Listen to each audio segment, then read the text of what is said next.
living only by His grace. Ayan, napakahalaga na talagang ina-acknowledge natin sa buhay natin na sa ating sariling kakayahan, ano, ay hindi talaga natin kayang itawid ang ating buhay doon sa gusto natin na maabot. Ayan. Sa ating sariling kakayahan, kakapusin talaga tayo. But by the grace of God, living by the grace of God, by the mercies of God, then we can do the purpose, the will of God in our lives. Sabi nga ni Pastor Dong kanina, sabi niya, salamat Lord sa biyaya ng kaligtasan upang maging pagpapala kami sa mga taong nais mong iligtas. Wow, amen. Praise the Lord.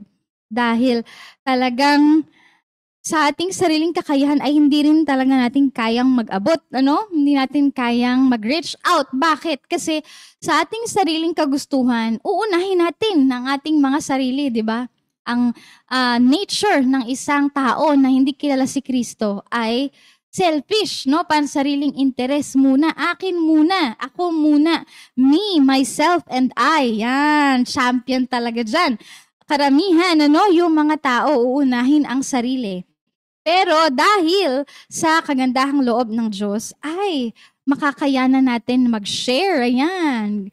Kaya natin maghayag. Makakayanan natin na mag-abot. Yun. At magbuo ng buhay na siyang pinagagawa sa atin ng ating Panginoon na kung paano na binuo ang ating mga buhay ay yun din maihayag din natin makapag-abot din tayo at makapagbuo ng buhay. Amen. Hallelujah. And ito nga, diba, grace, that means divine or a special favor from the Lord. Ayan. The special favor of the Lord sa ating mga buhay. Amen po ba?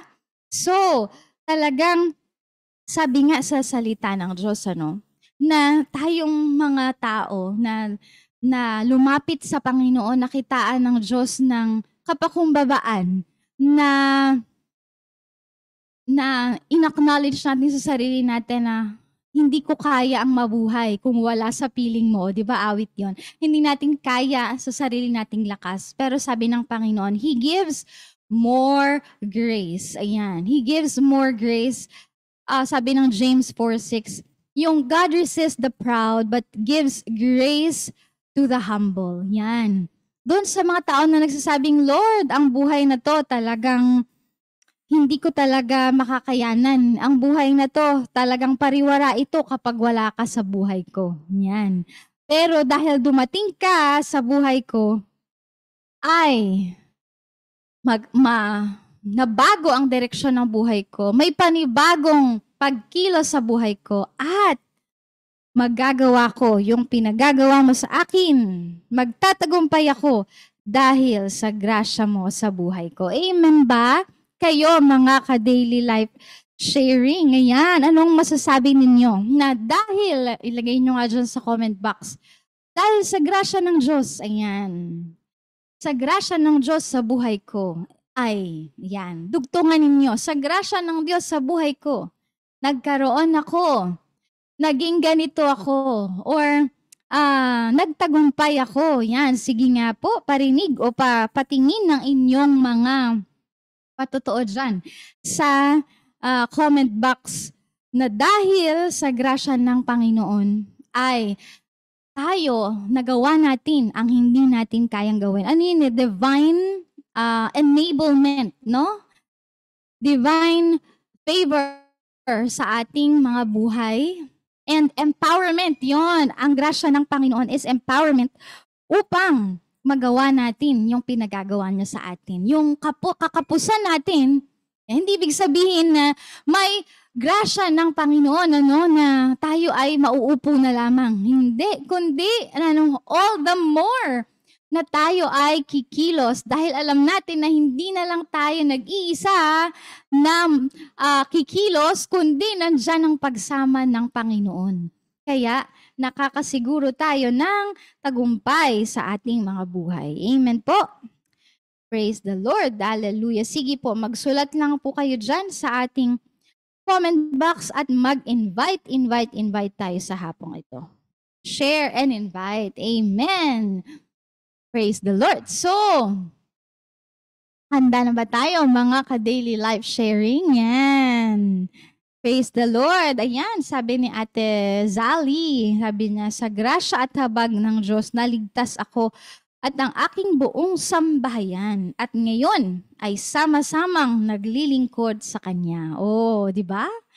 Dahil kung sa sarili mo lang na kagustuhan, di ba? Or sa sarili mo lang na tawag nito, willingness, naku, baka umatras ka na, no? Baka sasabihin mo na lang, hayaan mo na sila. Ayaw nilang sumunod. O kaya naman, ay okay na to, naligtas na kami. Pero dahil sa grasya ng Panginoon, hindi lang ikaw ay naligtas, yan, pati ang iyong sambahayan. Praise the Lord. Sabi ni Ate Yogi, dahil sa grasya ng Panginoon, nagkaroon ako ng lakas ng loob to share the goodness and the word of God. That is the truth talaga. At sa biyaya ng Panginoon, may lakas ka ng loob. Di ba naman, hindi mo ba talagang, or masasabi mo talaga na sa biyaya ng Panginoon ay may divine empowerment, no? Na hindi mo naman siya ginagawa. Pero dahil sa grasya ng Panginoon, makayanan mo yon na araw-araw sa kape at pandesal talagang nag-iimbita at ang kamangha-mangha ay yung mga iniimbitahan mo ay tumutugon din talaga, di ba? Nabubuksan din yung puso nila at naipapanalangin na dadala sa Panginoon. Oh, wow!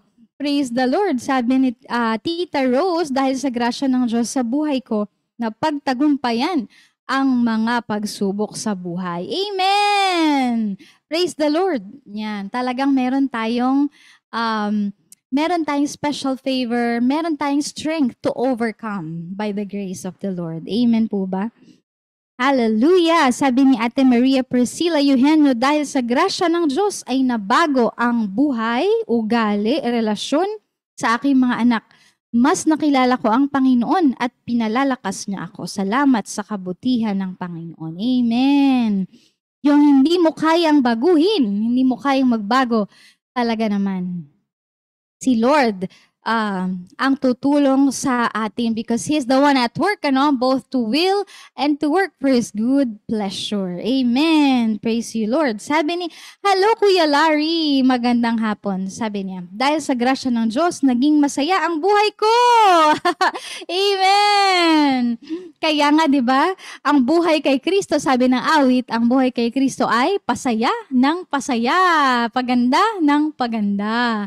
Amen. Dahil kay Kristo Jesus na ating nasumpungan. Dahil kay Kristo Jesus na yung nasumpungan, Kuya Larry. Kaya yung dating parang hirap na tapusin ng maghapon, Pero ngayon, hindi mo na namamalayan. Ang saya-saya na ng buhay mo. At hindi ka na nagbibilang ng oras. Kundi talagang alam mo na sa buhay mo may Jesus na kasama mo sa tuwina. Amen. Sabi ni Ate Norma Sales Cadi, sa biyaya ng Panginoon, kasama ko na ang asawa kong naglilingkod. Praise God at kambal ko. Wow! Amen! Diba? Talagang marami tayong maipapatotoo dahil sa biyaya ng Diyos sa ating mga buhay. Yung akala mo ay hindi na darating. Akala mo ay parang imposible. Pero si Lord, kaya niyang humipo ng tao. Ay yung mga pinapanalangin mong kay tagal-tagal na. Pero ang Diyos, di ba, sa isang iglap kapag hinipo niya ang buhay, ay talaga namang may answered prayer. Kaya answered prayer si Ate Norma Sales Gadis. Amen. Praise God. Hello, good afternoon, Ate Lynn Cabisada. Praise the Lord. So, nakita natin, ang dami nating masasabi sa biyaya ng Panginoon. Kaya tayo, the mere fact that we have life, that we have breath, meron tayong hininga, meron tayong nakakakilos tayo at meron tayong buhay dahil sa biyaya ng Diyos sa ating lahat. Amen po ba? Salamat, hallelujah! Amen! Magpasalamat tayo sa Diyos. Salamat dakilang Diyos sa iyong biyaya sa aming mga buhay. Salamat dakilang Diyos sa higit sa sapat, Panginoon, na biyaya mo sa aming buhay na hindi namin masukat, O Diyos, na higit pa kaysa kaya naming isipin, Lord God, ang iyong ipinagkakaloob sa amin. More than we deserve, Lord Jesus. Thank you so much for your grace upon our lives. And this afternoon, Lord, hallelujah, we will once again thank you and praise you dahil sa panibago na namang patotoo na aming maririnig at magkakaroon, O Diyos, ng impact muli sa aming mga buhay dahil sa iyong pagkilos sa kanilang mga buhay, Lord God, na hindi lang sila, O Diyos, ang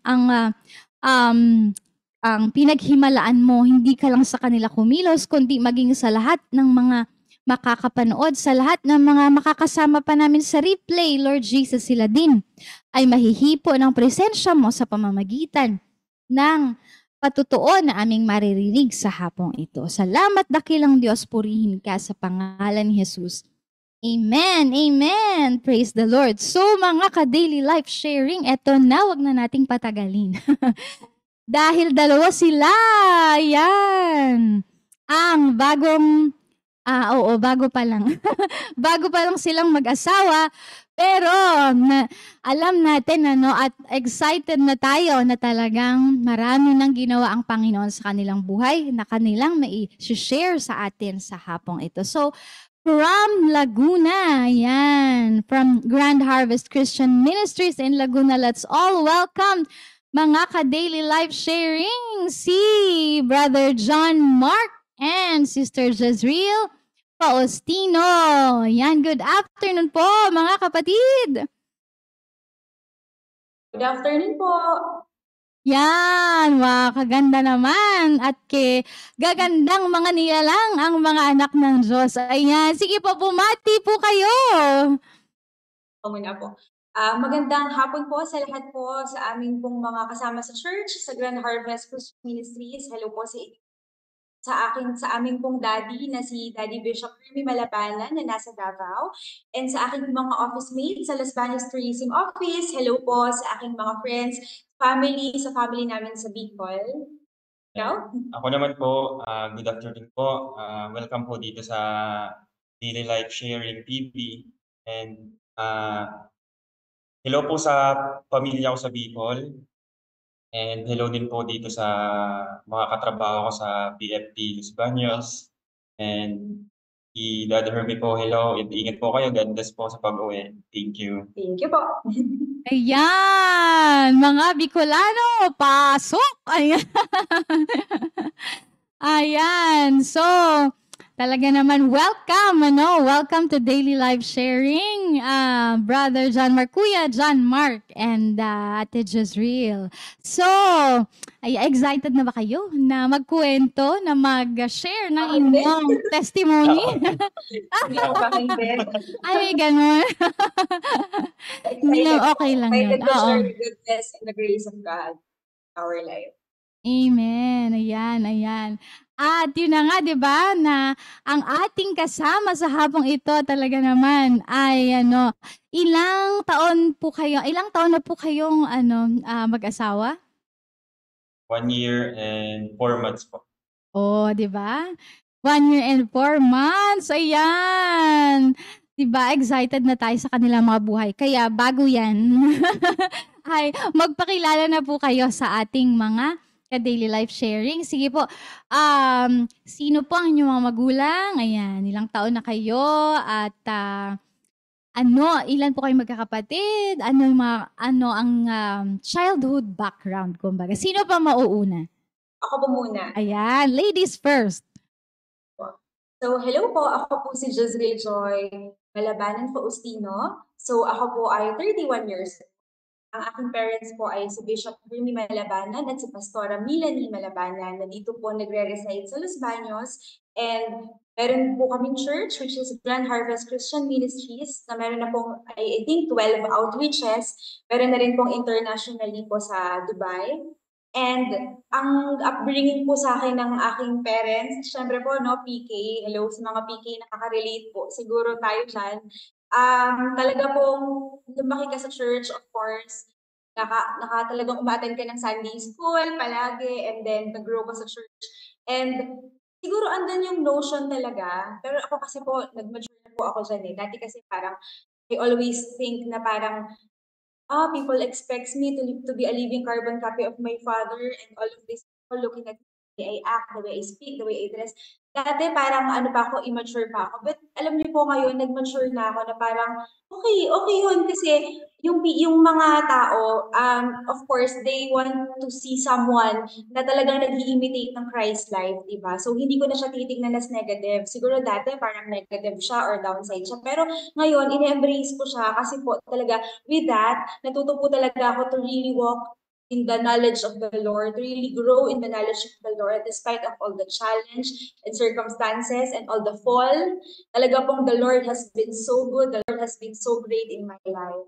And ayun po, currently, ang work ko po ay sa Los Baños Tourism Office. So, nasa tourism office po ako ng ating local government. Ang course ko po by my field originally is broadcast journalism sa De La Salle University, Dasmariñas. And I've been to different works na jobs before, pero ito po yung job na na-enjoy ko and at the same time na-enhance po yung skills ko din. So right now sa church, ayun nga po, currently naka-enroll po kami ng Bible School, parehas po kaming worker, parehas po kaming ate at nag-aati at kuya po sa ating mga youth. And also po, ayun, parehas po kami na talagang nagpapagamit po sa Panginoon at gusto bang matuto sa mga pag-aaral po. So yun po. Wow! Yan. So, talaga naman isang PK. Ayan. At shout out syempre kay Bishop Hermie. Ayan. Bishop Hermie and Pastora Ning Malabanan. Ayan. And yan, narinig natin, kaganda naman, lumaki sa simbahan, isang pastor's kid, at talagang ever since, ayan. Ito talaga yung masasabi mong nung pagdilat ng mata niya ay nasa simbahan. Yun na yung kultura na kanyang na-adapt. So, ganun kaganda ang background talaga ni Ate Jez. Kumusta naman kaya si Kuya John Mark? Ayan. Ano naman ang iyong, sige po, magpakilala muna kayo. Good afternoon po sa lahat. And ako nga pala si John Mark Faustino and ako po ay pinanganak sa Camarines Sur, Nabua, Camarines Sur. And doon po ako lumaki, doon po ako nag-elementary, high school, and nag-college po. And doon din po ako nag-graduate na po ng college. And I'm 30 years old and I graduated as a mechanical engineer and pumasa pa ako sa board exam 2018 as a mechanical engineer. And by the grace of God, nung childhood po ako is lumaki po ako sa aking mga nanay at tatay and sila po ay Catholic po. And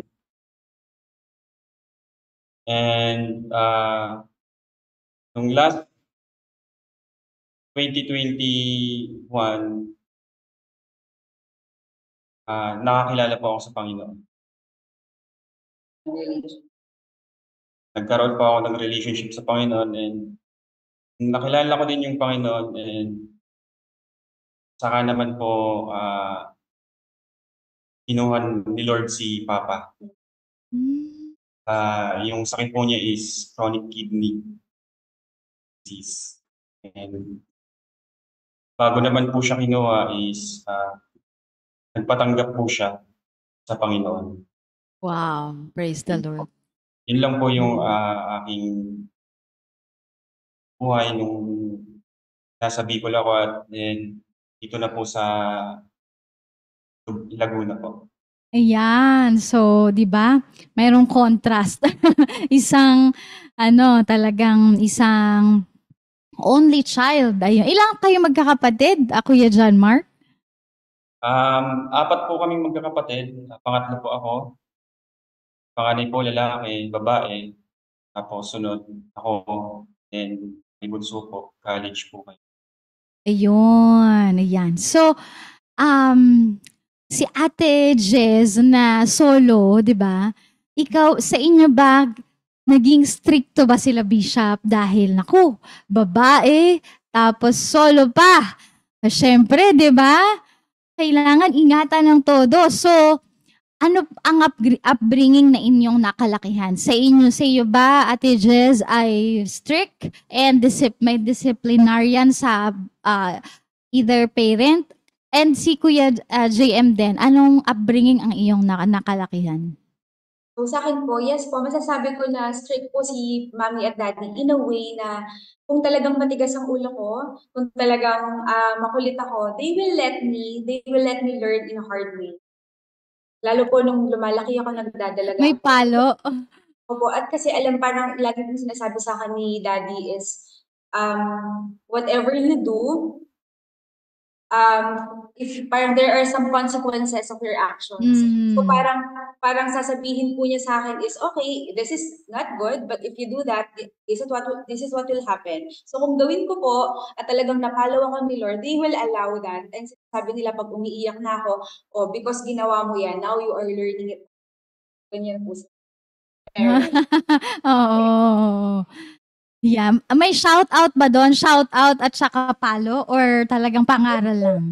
Nung bata po ako, naalala ko talaga, pinapalo po talaga ako ni daddy kasi sinasabi niya, bakit kita papaluin? Bakit ko kailangan gawin sa'yo to? Oh. Kita ko po yung ano niya, kita ko po yung hardship sa mukha niya na parang mahirap. Kasi nung pinalo po niya ako ng sinturon, nakita ko sa itsura niya nun eh. Alam ko parang, if I'm not mistaken, ang ano ko nun is, hindi ako nag-aral masyado. Parang ang dami kong failing grade noon, time na yun. So, parang pinalo niya ako. Ngayon, alam mo na ito yung hindi tama, ito yung tama. So, bumawi ako, nag-top po ako after that. Wow. So, diba, ganun po yung learnings po talaga. Yes. Ayan, si Kuya JM naman.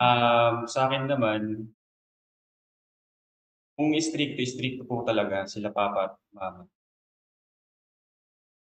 Talaga, kumbaga, yung mga sinaunang stricto yung pinapalood ka sa asin. Wow! May Oo. ganun! Kasi sa sobrang yung sobrang stricto mo, yung parang pag nagkamali ka, halimbawa nasabot mo sila mama kahit malaki ka na, kumbaga, diyan ka muna sa altar kasi kumbaga Katoliko, altar, mag-pray ka. Oh, okay. Ganun ka-strict sila papa. Tapos parating sinasabi nila na mag-aral kayo ng mag-aral kasi yan lang yung ipapamana namin sa inyo. Wala kaming lupa, wala kaming mga pera, mag-aral kayo. Kaya kumbaga, sa pagka-stricto talaga, itinagawid po kami ni papa, ni mama na ganito, lumaki kayo na mabuti sa kapwa. Huwag kayong, kumbaga, huwag kayong gagaya sa iba na mga bata na mga hindi pasaway. Kasi may mga po kami neighborhood na yung mayaman sila pero pasaway yung mga bata. Okay. Kumbaga, napaka yung napaka nila sa buhay, napakarangyang pero yung discipline sa kanila, hindi sila didisiplina kasi siman po yung mga magulang nila. Papa nila abroad, yung papa niya seaman. Kaya kumbaga, andun yung na, ba't ganun? Kami na laki din sa hirap, ganun kami yung discipline kasi kinalikihan po namin yung yung pag-aaral talaga. Yung mag-aral kayo ng mabuti. Kaya nagpapasalamat ako sa Panginoon, nakapagtapos ako at tinulungan po yung pamilya ko ng Panginoon na mapatapos po ako. Amen. Praise the Lord. Ayan. Shout out muna kay Pastor Walter Faustino. Ayan. Kaano-ano mo kaya ito, Kuya JM? Taga Laguna din siya. Kapilito po ang alam ko po kasi sa Faustino, nag-originate po siya sa Bulacan. Oh, okay. Ayan. So, ayun na nga parehong disciplinarian, ano? Pareho kayong may kinalakihan na disiplina at talagang common na mga magulang. Usually yung mga anong tawag doon sa ano ba tawag sa mga magulang na yon? Mga boomers. Yung mga magulang, mga sinaunang magulang, talagang grabe sila, no? When it comes to yung pagdidikdik na talagang maging maayos lang yung ating mga buhay. And nakita naman natin, I'm sure lahat tayo mag-agree na napabuti talaga yung mga buhay natin lahat na kahit ganun sila ka-stricto noon, di ba? And sa inyo, Ate Jez, meron ba yung mga point na, syempre dahil parehong nasa ministry ang mga magulang ninyo. So, may mga times ba na, ang tawag nito, na ikaw lang mag-isa or tawag nito, parang may kailangan mo sila pero dahil may gawain, kailangan nilang unahin yung gawain. May nangyari ba yon sa iyong buhay? That's a very good question po. And to answer that, opo, nung bata po ako, napakadami pong pagkakataon na gano'n, na hindi ko po naiintindihan before kasi si daddy po nun parang gagawin niyang hotel yung bahay, parang papalit lang po siya ng maleta, sa alis na po. And then, time po na umiiyak ako, birthday ko, wala po si daddy, tumawag po siya sa amin, mami, naiyak ako. Kasi po medyo daddy's girl po talaga ako. Pero alam niyo po, as I grow up, siguro kapag na-instill na rin talaga sa'yo yung pagmamahal sa Panginoon, and sa ministry, yung naiintindihan ko na siya, doon ko po sila naiintindihan at doon ko po talaga din na-appreciate na ginagawa nila yun talaga para sa Panginoon and para din po sa protection ng family namin kasi it's obedience po to God. So, ayun po, as I grow up, nag-mature naman po ako sa ganun. Naiintindihan ko po. Amen. And being syempre tama ba? Full-time mula nung Yes po, parents po nakilala. sila. Oo, talagang full-time. So, may ano yung mga challenges na pinagdaanan niyo? Like, nagkaroon ba ng challenges financially or nagkaroon ba ng mga moments ng gano'n sa buhay ninyo? Siguro po masasabi ko kasi po nung sobrang batang-bata pa ako, meron din silang financial struggle na hindi ko nararamdaman noon kasi I think hanggang kinder ako, parang nag-iisip sila palagi ng finances para sa pag-aaral ko, para sa pang-araw-araw namin. Kasi po, I mean, I am really boasting the grace of God. Nung lumalaki po ako, nag-high school, nag-college, talaga pong nakita ko rin how the Lord provide po for us. And talaga pong yung pamumuhay namin ay in-upgrade po ng Panginoon kasabay ng pagtanda ko. So, nung time na nakakatawa na ako, dun ko nakita na talaga nagpo-provide po ang Panginoon sa amin. Na imagine niyo po, full-time po yung parents ko. Pero, I mean, thank the Lord po talaga. Nag-aral po ako sa international school. Tapos po nag-college po ako sa napakamahal po na university. And lahat po yun talaga provide po ng Panginoon. Praise the Lord. And ayun po talaga yun. Nakita ko talaga yung obedience kasi po siguro ng parents ko. Kaya nung time na nag-aaral na ako, yun yung investment nila para sa akin na hindi po ako pinabayaan kami ng Panginoon. Amen, amen. Talagang tama, no? Yung sinasabi ni David na walang naglingkod sa Diyos na kanyang pinabayaan. Walang lugi. Amen. Yes. Praise the Lord. Sabi ni, ayan na, sumagot na si Pastor Walter. Sabi niya, yes po, Bulacan. Roots po namin Kalumpit and Lulumboy, Bulacan. Mga de Guzman, Faustino. Ayan. Baka long lost relatives. Pastor Walter. Ayan. Sige. Malapit lang din to sa inyo, si Pastor Walter. Santa Cruz. Tama ba, Pastor? Yun. And hello kay Sister Norma Clay from Melbourne. Sabi niya, hello mga kaabangers and to all our brethren. Yan. Good afternoon po. Hello, Ate Jonaline Ninyalga from USA. So, si Kuya JM naman, sa bilang pangatlo, no? Pangatlo sa mga magkakapatid. Ikaw ba ay yung although yes lalaki, pero anong tawag nito? Yung 'di ba usually yung mga middle child. Usually yung mga nasa gitna, mga ano yun, yung mga pinakamakulit. Pinakapasasaway, di ba? So, Nakukuha ko po yung Opo. Actually po, totoo po yung talagang pag middle child niya para kang kulit ka. Kasi nung childhood ko parati ako napapalo po eh. Ako yung parating na bisita ng papa ko. Kasi Mhm. kulit ka, may ginawa ka na naman na ganito. Mhm. Tapos minsan pinapatawag yung mama ko nung elementary, pinapatawag yung mama ko sa principal kasi may ginawa akong ganito. Pero yung mga ginawa ko, yung parang light lang. Pero para sa kanila parang napaka-big problem. Parang ganun. So parang lumaki ako, nag-grow up po ako sa mga public school lang. Mm. Nung high school, habang naggo-grow up, nare-realize ko yung sarili ko na ganito pala. Ganito, Mm. kailangan ka-college na ako. Mm. Ito may pangarap na ako kasi parang time yung kuya ko is college, magga-graduate ng college kasi civil engineer po siya. And sabi ko magga-graduate na si kuya. Eh ako naman magka-college na tapos yung ate ko magga-graduate na din. Parang sunudan lang po ano, yung ano ng graduation nila. Yung age gap Oo, ninyo kakonti lang, oo. konti lang po. Sabi ko, ano kayang pipiliin ko? Ano kayang pipiliin kong kurso? Sabi ko, mahirap lang kami. Parang, kumbaga, pero, yung hirap namin, pero hindi kami yung hikahos. Talagang, saktuhan lang na, talagang, tinutulungan kami ng Panginoon, yung gumagalaw yung Panginoon sa amin.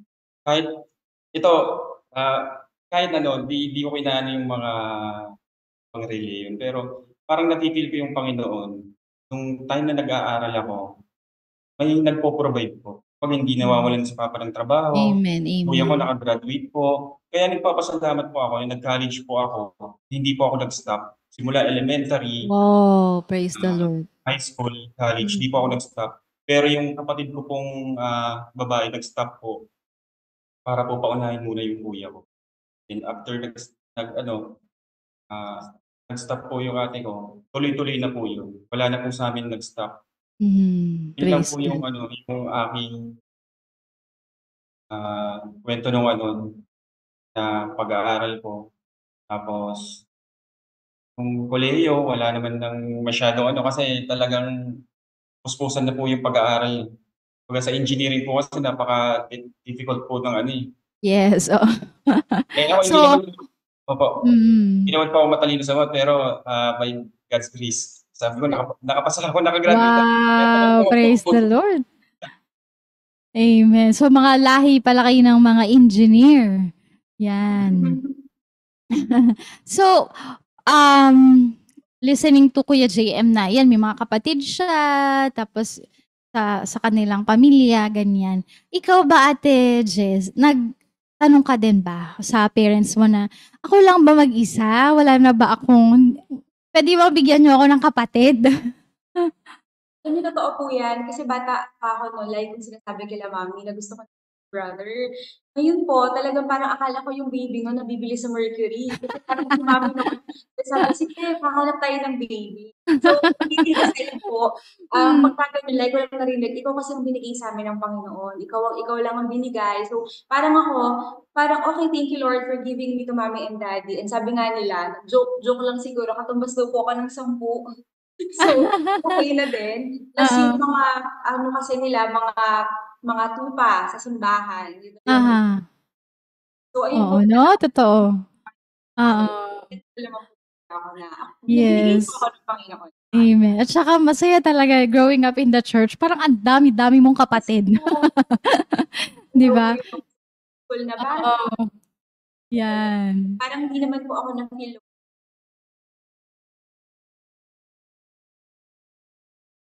Wow, ayan nasa comment box na si mommy, ayan. Hello po, Pastor Aning. Good si mommy. afternoon po sa inyo.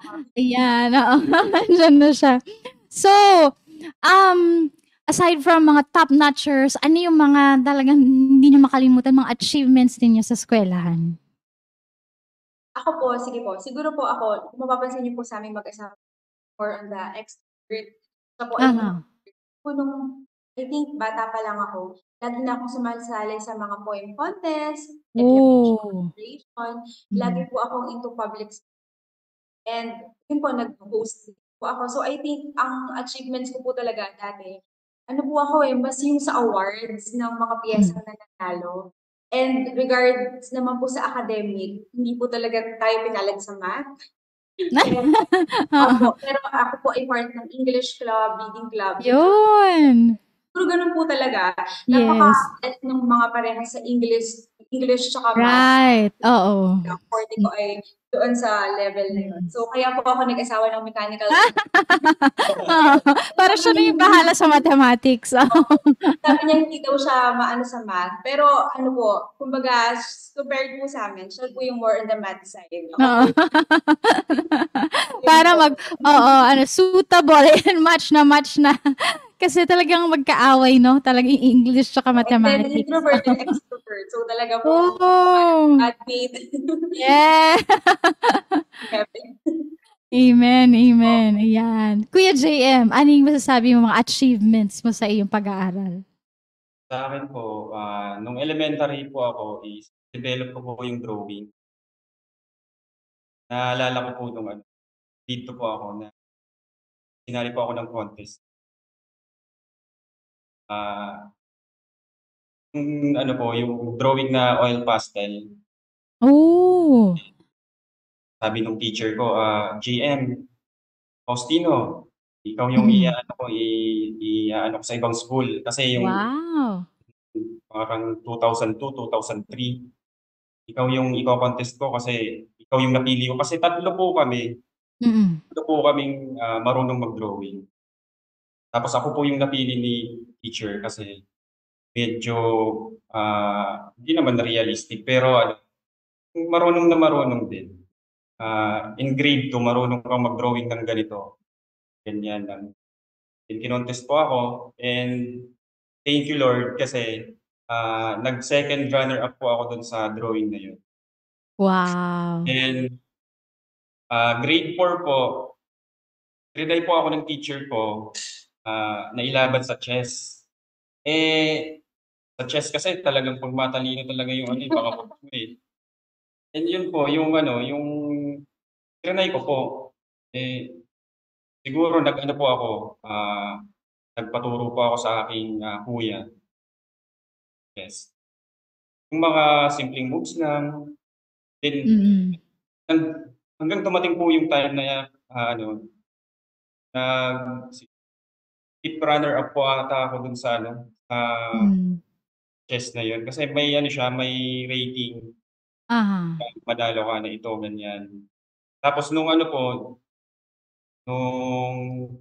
grade 6 naman po, sorry po, masyadong mahaba po yung Dami achievements, ha?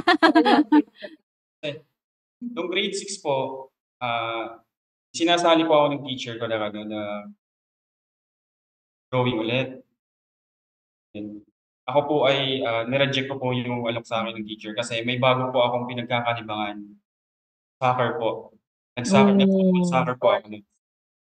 Then, pumasok pa ako sa football.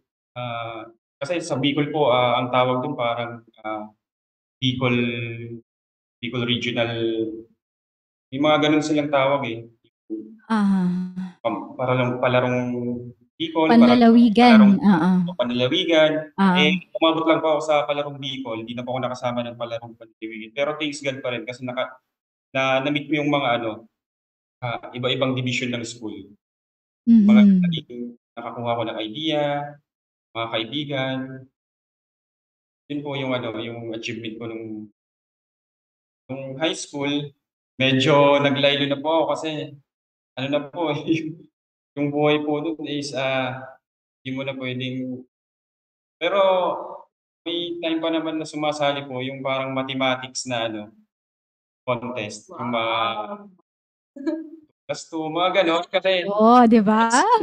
Kasi yung program po yung module po nung high school, first year high school, parang iba pa dito sa ngayon. Kasi ngayon, mas upgraded na po yung niya. Oo, totoo. Mas upgraded na. Di tulad nun, mas madali po. Hindi komplikado.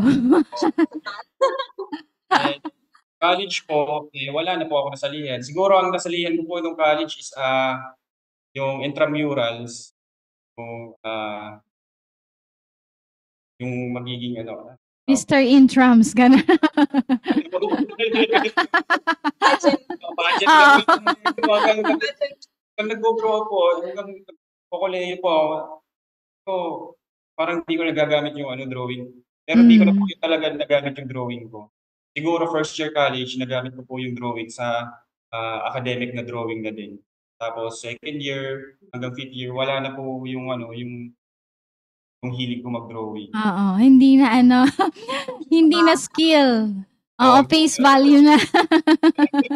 Wala na kasi po talagang kumbaga, yung mga term na pandigma na yung mga yung algebra, mga geometry, yun na po yung mga inaaral namin wala na po yung hindi na po siya sa drawing ko Oo, I see, I see.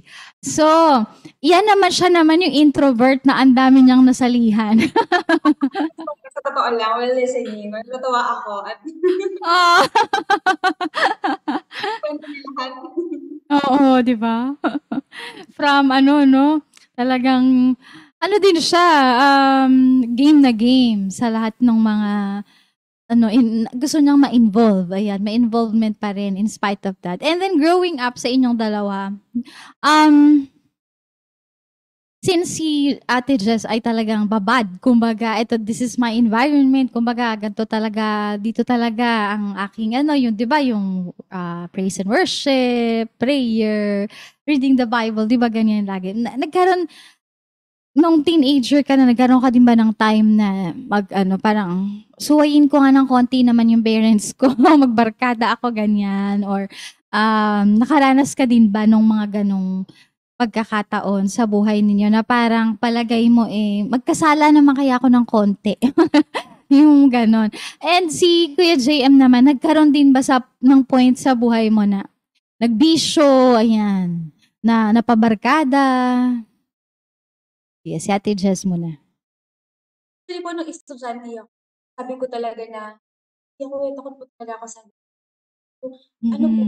bagamat siguro may mga pagiging pasaway ako noon na very light lang, halimbawa, kasi po nagdo-dorm ako noon, college. Halimbawa, sasabihin ko sa kanila, nanonood yung mga ako, pero andun ako with my friends, andun kami, out kami, tapos halimbawa po is nagko-coffee kami, tapos alam po yan ng mga friends ko kahit mapanood nila 'to, na parang ang nga nila minsan, "Uy, huwag kayong mag-bad word, andiyan si Jess." Parang alam nila na, si Jess, huwag tayong magsabi ng bad word, ganyan. So siguro po, after college, nung talagang parang ka na, may trabaho ka na, dun ko masasabi siguro na doon ako nagkaroon ng struggle, doon ako nagkaroon ng fall, na parang doon ako na-confused na parang I've been living my whole life in church and in Bible studies and in cell group. Parang siguro yun yung masasabi ko talaga na pinaranas sa akin ng Panginoon, na nag-fall ako and really lots of heartache, lots of experiences na parang other people din, parang nakasakit ako, nasaktan ako, dun po talaga. And nasabi ko na yung experience na yan, yun naman din yung nag-mature sa akin as an individual. And dun ko nakita na I'm living only. Amen. So, ayun Amen. po. Yeah, bago si Kuya JM, ituloy ni Ate Jess. Nagkaroon din ba ng parang time na, syempre, tumitibok naman yung puso mo, 'di ba? So, nagkaroon ng time na may nagustuhan ka pero tinago mo sa parents mo or di nila alam? Actually po, yung relationships ko talaga, kasi nung ako, bata ako, napaka-open ko sa mom ko Parang pero siguro with regards to that, yung parang tinago ko ba sa parents ko? Ano po kasi, ang mommy at daddy ko, siguro parang talaga may discerning speech. Nalalaman at nalalaman nila, even just a week, nalalaman po talaga nila, o ano to, may nalaman ko. Pero ayun po talaga, naranasan ko talaga na dun sa pagiging pasaway, 'pag ikaw talaga nag-disobey, talagang na-captivate ka talaga ng Panginoon. At talagang hindi niya patatagalin, talagang papaluin ka talaga niya and sasabihin sa'yo, "That's not right, anak. So go back to me, go back to me." Oo. So ayun po, talagang masasabi ko na hindi tumagal, hindi tumagal kasi si Lord po, napaka-ano ni Lord maagap siyang humuli ng kaniyang anak. So ayun po. Yes, napakaaga pa. Hindi nagtagal 'yon, na talagang 'no, yung sa Panginoon 'di ba, sa loob ng kanyang kalooban nandun yung safety. Kaya iniingatan, ang pag-iingat ng Panginoon talaga sumasa atin. Ayan, si Kuya JM naman. Sa iyong kabataan, nakaranas ka ba ng ano, yung sige inom-inom tayo, yan, ganyan, ganyan, mag-party-party tayo, or nakapagbisyo, ganun. At syempre, nagkaroon din ng mga ano, tawag doon, mga immature na relationships. Ano, Alam mo naman na siguro yan ni Jess, ano? Mag-start po ako ng high school. Mm. High school po, PS Prom, third year high school. Doon po ako nakatikim ng konti lang na ano. Pero nung nakatikim po ako, pero hindi ko siya tinuloy-tuloy. Pag hindi ko siya tinuloy-tuloy. Eh, nag-try lang ako pero iniisip ko yung magulang ko eh. Mm. Siguro kung in-embrace ko yung ano, yung mga barkada nung high school, siguro wala ako sa engineer, wala ako dito sa pagiging engineer. Tapos trabaho. Naging engineer. Tapos ako engineer. Oo. And yun lang po yung ano ko eh, yung struggle ko nung life, ay yung buhay na nung high school. Tapos nung college, pag naalala ko nung college, yung mga, pag may exam, kasi talagang yung exam namin, puro math. Di sabi, pagkatapos nung exam namin, o tara, doon tayo sa ano, talipapa. Kasi that time may talipapang tinatawag dun sa school namin, sa college eh.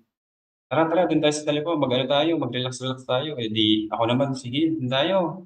Eh akala ko yung ano, yung relax ba na kay kwentuhan, ano yung pinag-examan, ano yung kakain kayo, tapos yung ano, yung mga side comments sa mga teacher, ba't gano'n sila hindi pala eh, ano nila, inuman, sabi ko, Oh. para hindi nila ako mapagkwentuhan, hindi nila ako ano, maiba sa kanila, hindi na lang kumbaga, di sa'kin maibahan yung mga classmate ko. Nakikiano na din naman ako sa kanila, yung parang konti lang, pero mas iniisip ko pa din po yung future ko, yung future ng aking magulang sa'kin.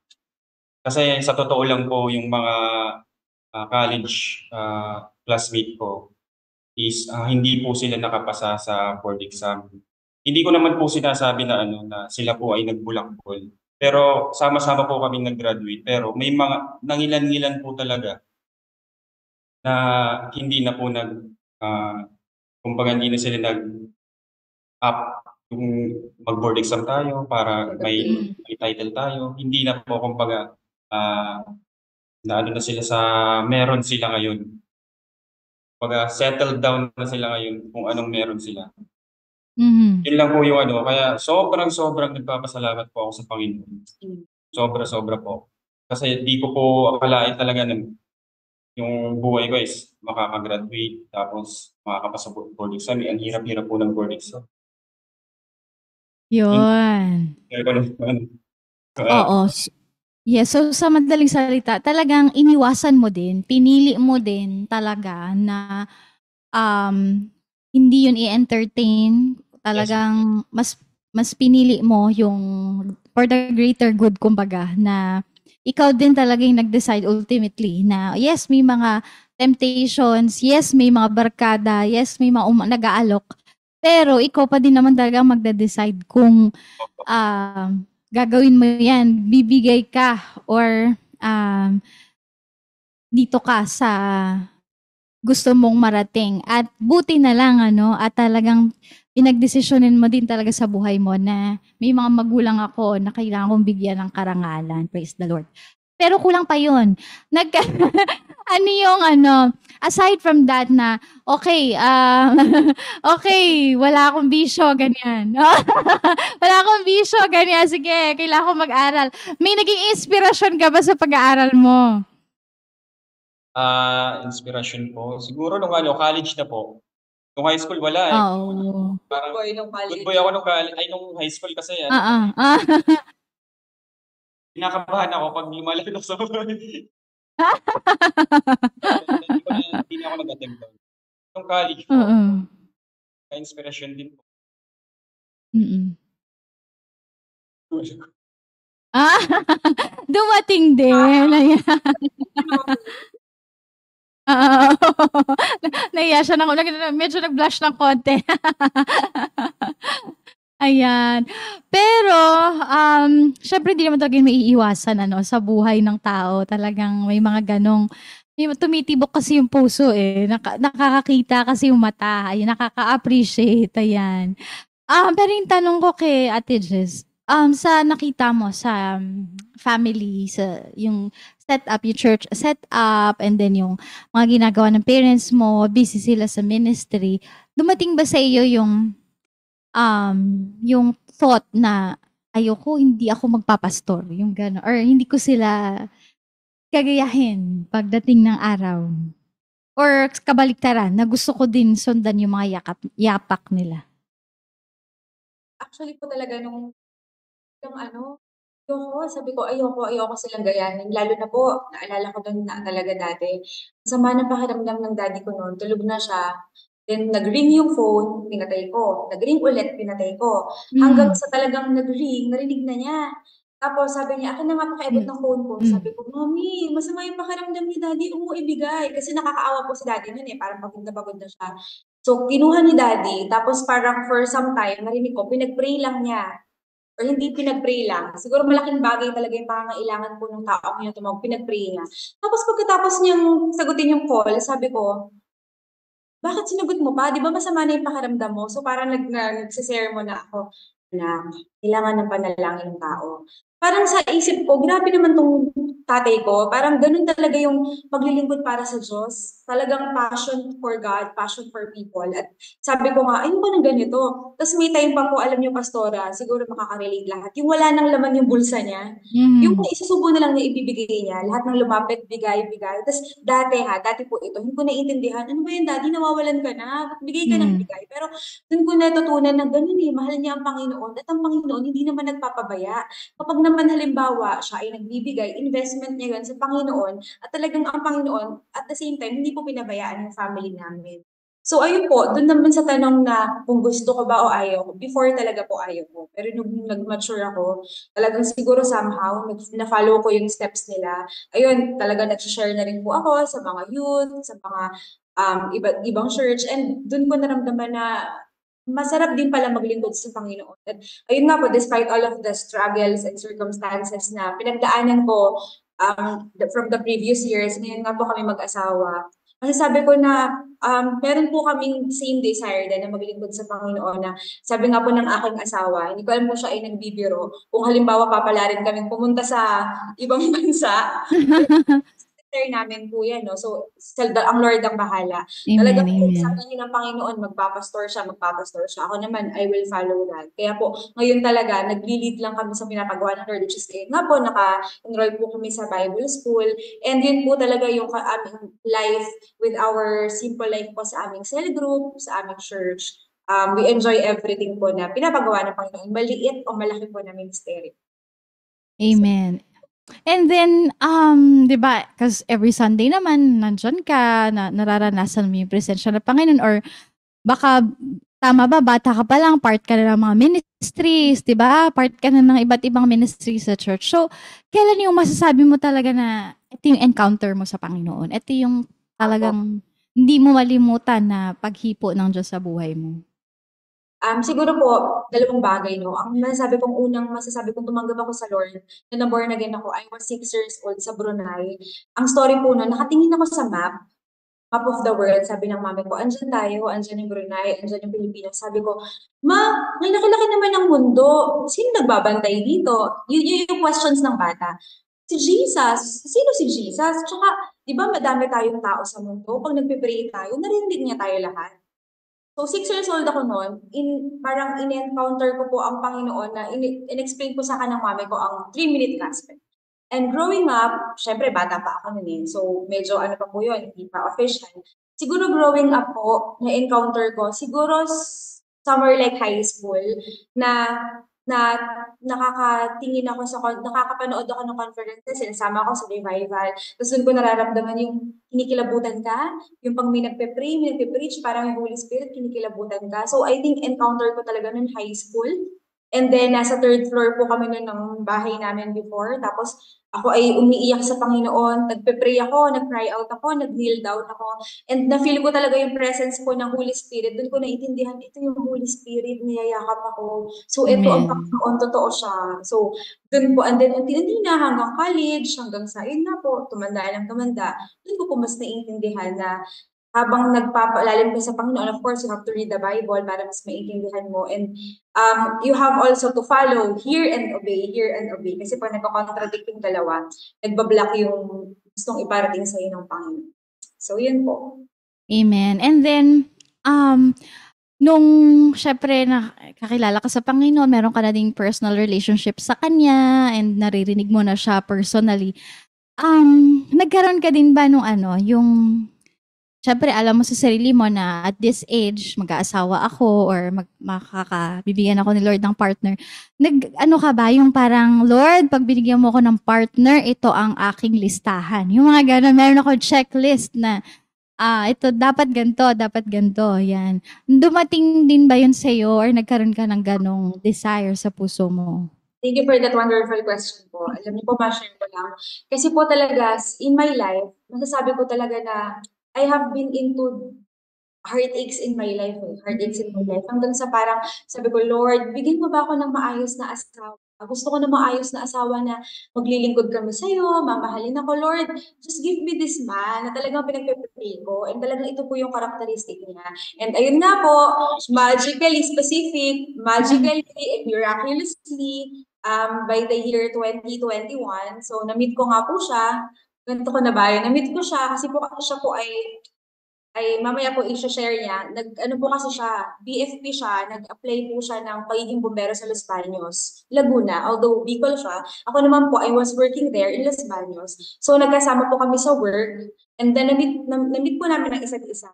And then, dun ko po na-feel nung mga medyo nagkakakilala na kami, parang sabi ko, Lord, ito yung characteristic na pinag-pray ko sa'yo after all the heartaches. Wow! Na ba? Pero ako po nun, hindi ayoko nang umasa kasi ang dami ng beses na hurt ako. So parang sabi ko, pag to nag-propose sa akin, oo, kasi ang dami ng sakit na naranasan ko. Parang dahil doon, parang kasi po yung sakit na sinasabi ko, hindi lang naman relationship, even friendship, even yung parang sa pinagdaanan mo in life. So parang nung time po na yun, pag to nag-propose, Lord, ayun. So to cut the long story short, ayun po, ibigay naman siguro sa kanya ang Lord ng word na mag-propose siya. And naging smooth po lahat.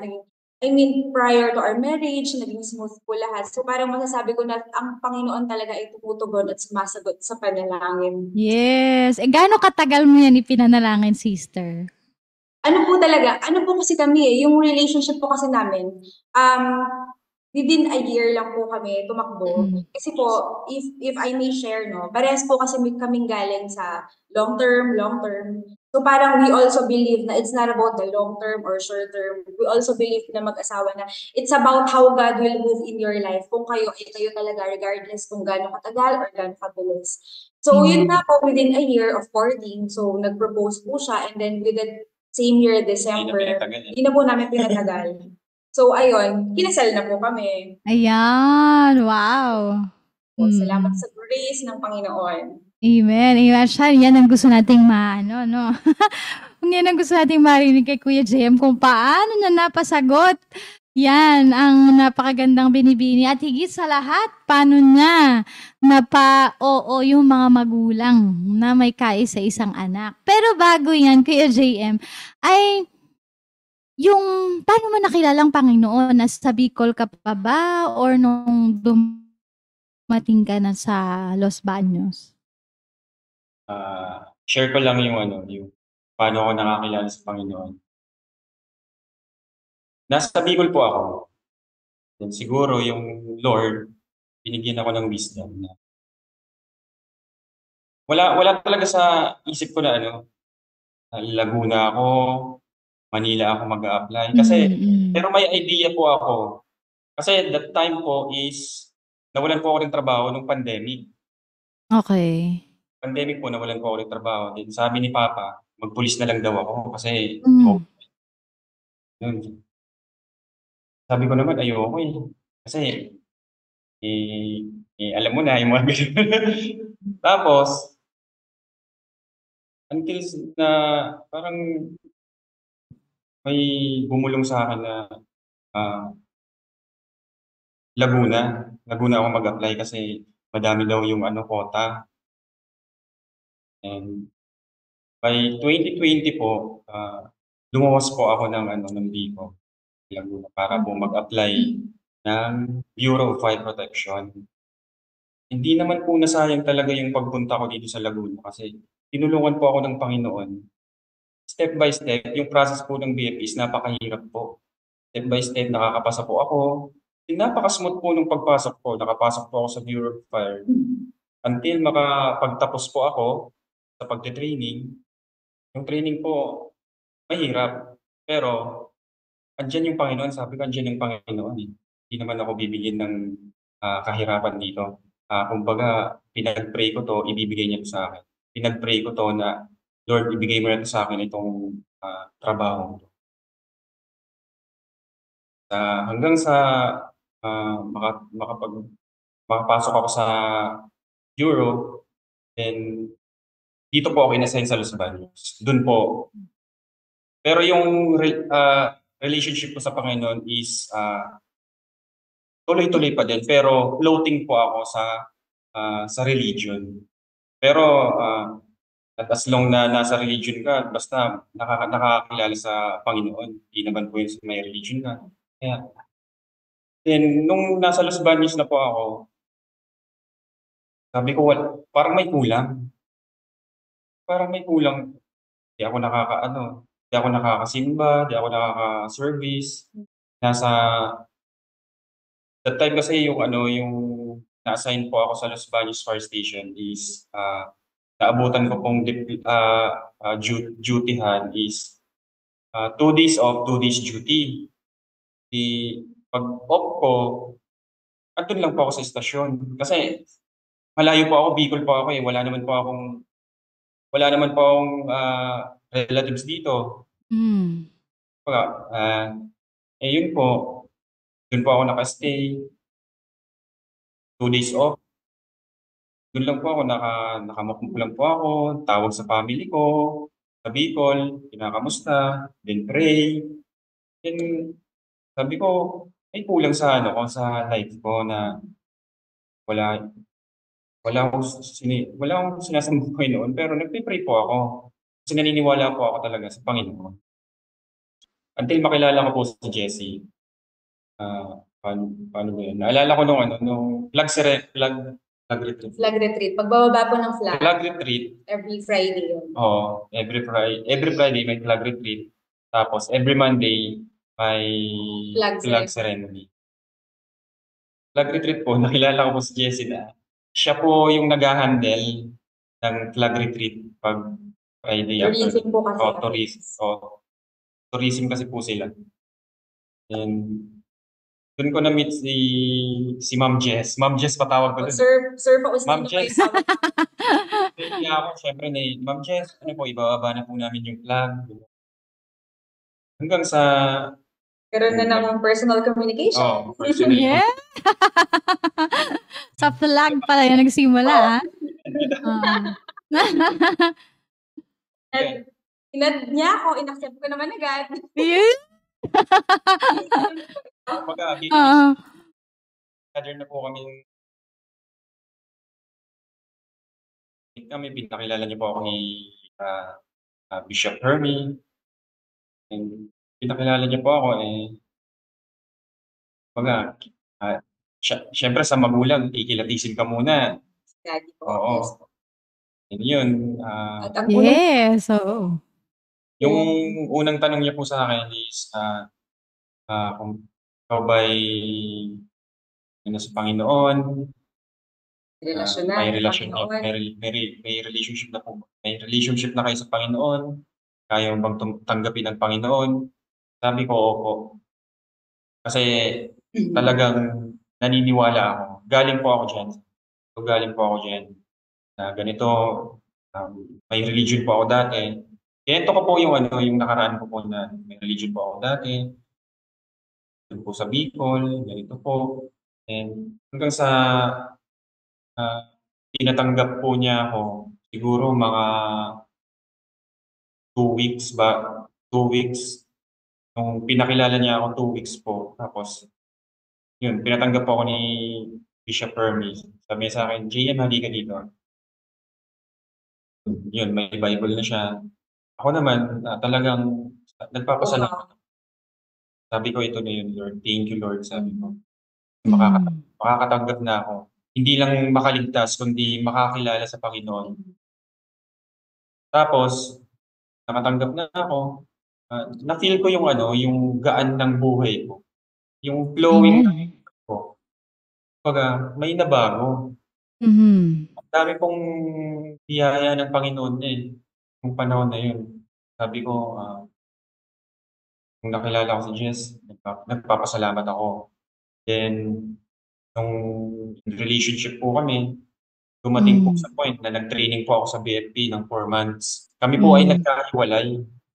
Oh, teka lang. Yeah, so, walang communication po sa loob ng training. Oo, totoo yan. Tama yan. Bawal cellphone. Struggle ko nung panahon na yun. Pero tinanggap ko yung Panginoon, wala pong struggle sa akin. Yes, nagkaroon siya ng tiwala sa Panginoon. Nagkaroon po ako ng communicate sa Kanya. Paggabi po, yun, tumatawag po ako. Pero, secret lang yun. Secret lang. Oo, bawal yun.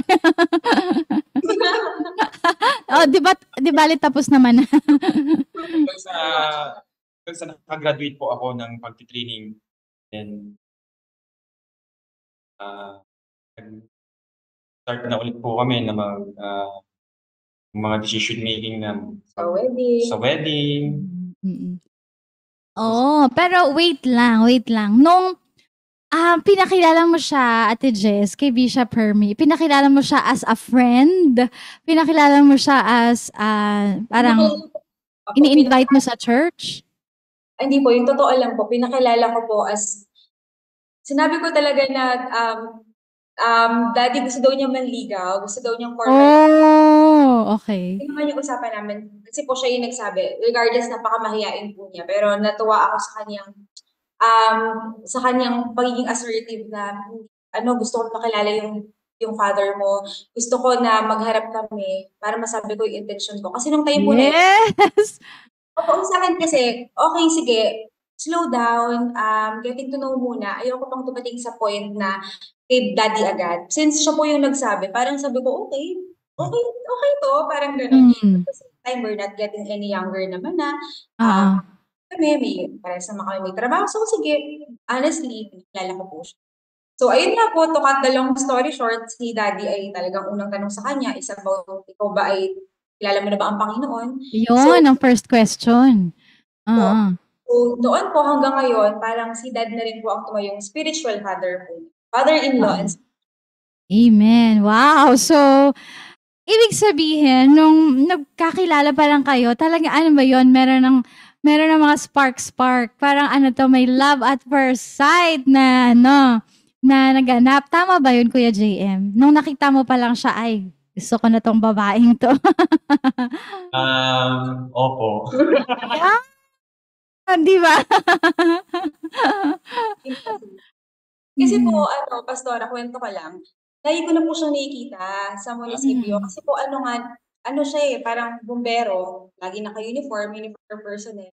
Parang parang sa akin, hindi ko pa siya type romantically or may gusto talaga ako. Pero for me, parang ang cute naman ito. Yung alam niyo po, nag-start tayo parang sa teeny bopper thing na ang cute naman ito.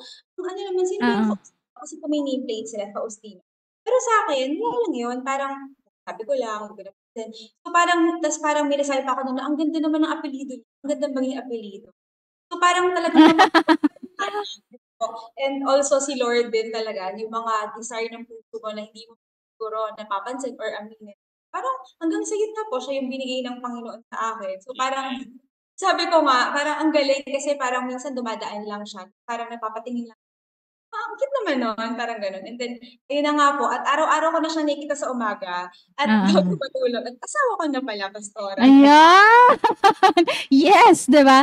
Pero Kuya JM, nung, iniharap ka naman sa magulang, anong pakiramdam mo na, "Wow, bishop pala yung tatay nito, pastor pala yung magulang nito." Ano ang iyong kumbaga naramdaman talaga? Kumbaga kasi wala po akong alam sa ano, sa Mhm. alam na sa Oo, oo. sa mga ano, may vision sa ano, to. Pero di ko po alam na may ganito pala. Dun lang po ako na ano, naliwanagan na, okey. Sabi ko, sabi ko mataas palang tao 'to. Pero kahit nasa ano po, yung nasa ano na po ako, nasa poder na po nila. Kumbaga sobrang ano po, sobrang nagpapasalamat ako kasi kumbaga na-respect po nila yung family ko. Big things din po kasi, ah, yung mga yung mga lahat ng areas po sa buhay namin, lagi silang sumusuporta sa'min. Mula nung, ah, mag-girlfriend, boyfriend pa lang kami, hanggang sa ma-engage, suportado po sila Mm. sa'min. Wow! Kailan mo nasabi na, "Ay, boto na sa'kin yung mga magulang"? Kailan mo na sa relationship, sa journey ng relationship ninyo, kailan mo nasabi na, "Ay, boto na sa'kin yung mga magulang"? Um, Di ko masabi kasi na ano, na, ah,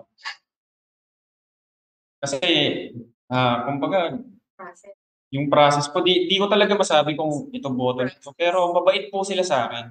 Ang gaan po ng loob nila sa'kin ta's magaan din po yung loob ko sa kanila. Pero yung ano, yung totally, "Sige, boto na ako sa'yo kasi ano, ganyan." Wala po. Pero yung ano, yung, day by day, nafi-feel ko po yung ano, yung process ng love nila sa'kin. Yun lang po yung masasabi ko na ano, na kumbaga boto na sila na ganito na. I At think kailan mo sige po. yung sa pamamanhikan na talaga, yung Mm. nagkalagay, Ay, oo. nagkaroon na sila ng parang speech sa isa't isa, Oo. yun siguro. Ayun. Opo, yung pamamanikan po. Yung lahat yung family ko, tapos yung family ni, Bishop Hermie. Siguro Mm. yun na po kasi, makikita mo yung isang guy na seryoso kung talagang, tutuparin niya yung sinabi sa family niya, sa family nila, na ganito po mamamanhikan po ako. Eh, kumbaga okey, tinupad ko po yung sinabi ko sa kanila. Parang isang salita, sige po, Mm. mamamanhikan po. 'Yan. Family ko galing Bicol. Mm. Nagpapasalamat po ako kasi, accommodating po kasi, ah, um, paano ba yun, yung pagtulog nila is, Warm welcome. warm welcome po. Yun po yung ano. Amen. At kailan mo naman nung kayo nagkasagutan na kayo, kailan mo naman nasabi na, "Ito na talaga yung babaeng papakasalan ko"?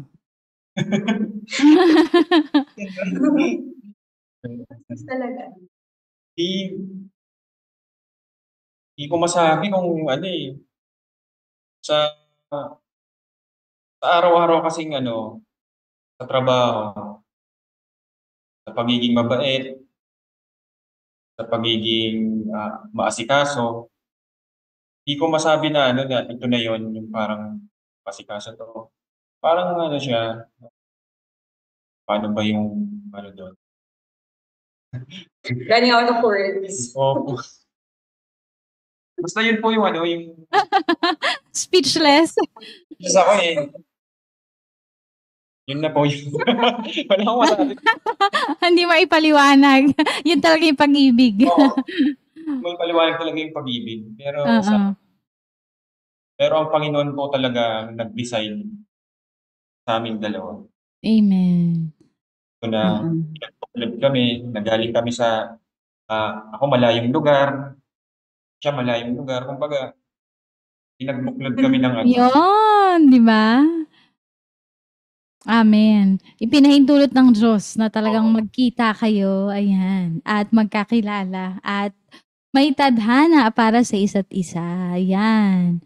So, ayan, nung inyong kasal, ano naman ang inyong, meron ba kayong mga unforgettable, kumbaga, na memory nung wedding day ninyo?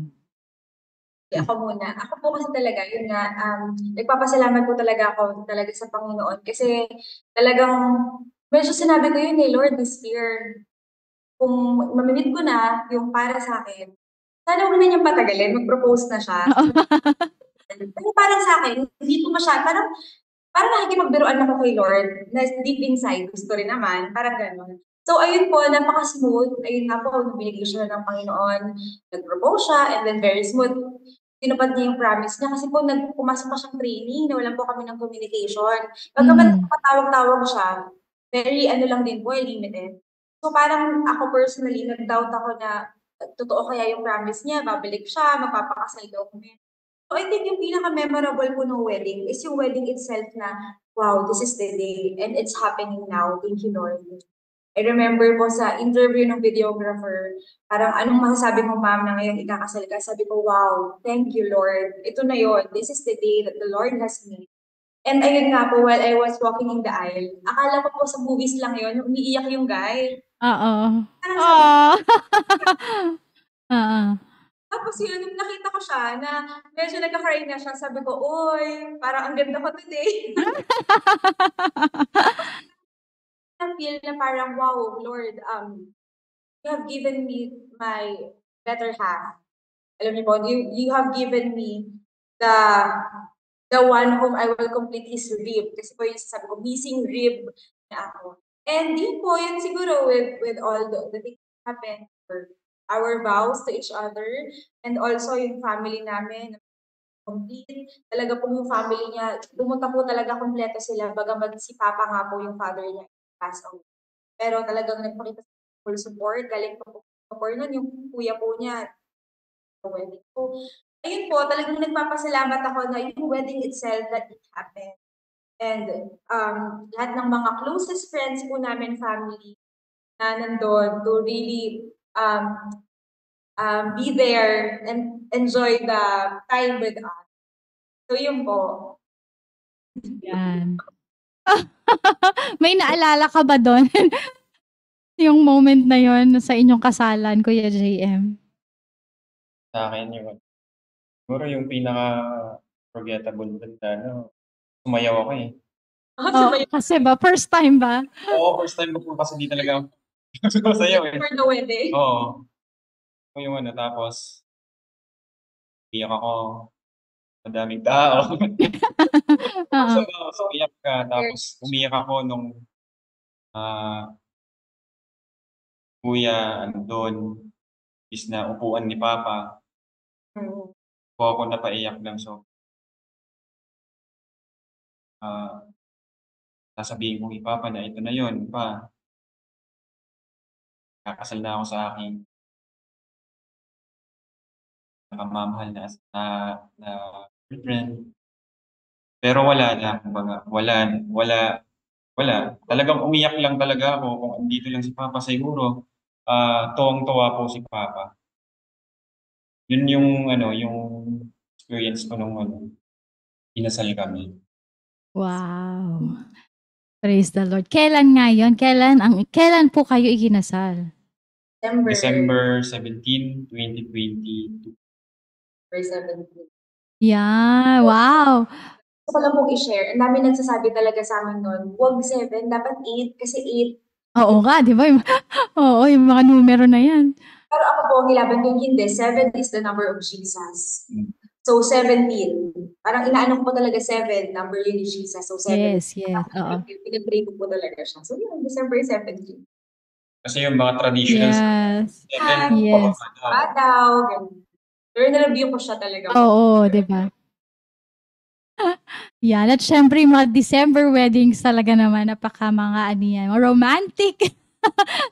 Ang ano, Disyembre ng mga kasalan. So, ngayon na kayo'y mag-asawa na at, nakaisang taon na sa inyong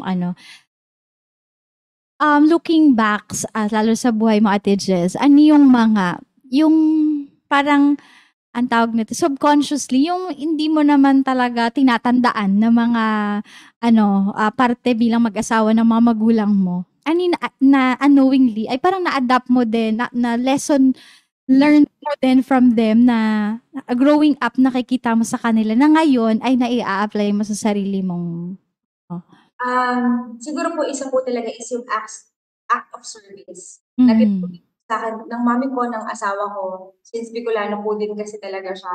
Do'n ko Mhm. din talaga natutunan kasi po nung kinasal kami dahil nangangapa po kami sa isa't isa, nung siguro nung mga first weeks, parang hindi pa ako gano'n kaasikaso kasi parang ang iniisip ko no'n, okey kaya mong gawin 'yan, kaya mong gawin 'to, pero Mm. nag-learn ako and I'm proud to say ngayon, alam ko 'yan ng asawa ko, na talagang ano na ako, alam ko na parang I'm being conscious na anong kailangan ng asawa ko, pagsisilbihan ko siya because that is a wife should be. Tapos Mm. pangalawa po, yung pagpapasa ko po talaga sa asawa. Alam niyo po, Hmm. parehas po kasing medyo parehas pa kaming alpha. So ako Uh-huh. siguro struggle namin 'yan nung mga una-una. Parang medyo mas strong yung personality ko. Pero lagi pong sinasabi sa'kin ng mami ko 'yan, "Kung nag-asawa ka, ang leader ng household ay yung lalaki, you're a follower." So naano ko po 'yan, natutunan ko 'yan na parang sa decision making, we talk and then we decide halfway, but yung final say sa kanya and I would respect that. Saan tayo, sige, anong sabi niya, I would respect that. And doon po talaga nagkakaroon ng harmony sa relationship if marunong po talaga magpasakop yung babae. Yun po yung natutunan ko na sa totoo lang pastor hindi po siya madali, lalo kung meron Oo. pero Right. you Oo. will kapatid na hindi mo kalaban yung husband mo, you should be a team, you should be a supporter. So ngayon po lalo na po, by God's grace, living only by His grace, ayun nga po, kakagawa lang po ng aming house. So nag-house blessing po kami, I think 2 weeks ago. So parang Wow. in our house, dun ko po na-appreciate yung asawa ko kasi parang dati sabi ko sa kanya, "Ba't ka ba nagmamadali? Okey lang naman kahit wala pa tayong sariling bahay." Tapos nung pinapatapos ko kasi po naging busy talaga siya pagpapatapos ng bahay. Sabi ko, "Okey lang naman kahit nagpapagawa tayo, hindi masyadong mabilis yung pace ng gawa, kahit magawa siya within a year." Yung asawa ko kasi sinimulan ko 'to, tatapusin ko 'to within 4 months tapos 'to, ganyan siya. Ako hindi ko Mm. maintindihan, "Ba't nagmamadali ka ba?" Parang ako gano'n. Kasi yun nga po, bakit kailangan may bahay agad? Pero ngayon po naitayo na yung bahay, na finally wala na po kaming iintindihing gastos sa bahay, appliances na lang, thank you Lord. Amen. Pero ayun Hallelujah. po, parang dun ko na-appreciate na, buti na lang sumunod ako sa asawa ko. Salamat Lord kasi buti na lang kasi dahil nga po dun ayun yung ano nga po namin naka-stable na po kami, naka-settle na po kami, wala na po kaming iisipin. In 4 months time na natapos yung bahay, ayoko nagmamadali pero at least Lord tapos na, on to the next challenges in life na. So ayun po Yes. talaga, so talagang tinuruan ako ng Lord magpasakop and may blessing po talaga yung nag-o-obey sa Lord and nagpapasakop sa Lord at sa asawa. So yun po. Amen. Wow. Ikaw naman, Kuya JM, nagkaroon ka ba ng mga struggles sa early on sa inyong tawag nito? Kasi siyempre first time na magsasama kayo sa isang bahay na magkaiba kayo ng upbringing. Pero paano mo kumbaga binalance ang lahat na hindi kayo aabot sa digmaan? Sa'kin naman po yung after kasal namin, andun pa rin yung yung understanding. Kasi alam ko po si Jess is only child. Yeah. Ko alam kung, ganito siya nung lumaki and ako naman po, in-understand niya po ako nung time kasi hindi yung buhay ko sa Bicol is ganito po. Kumbaga yung father ko strikto, yung mother ko hindi masyadong strikto, nagpasakop lang din sa kay papa.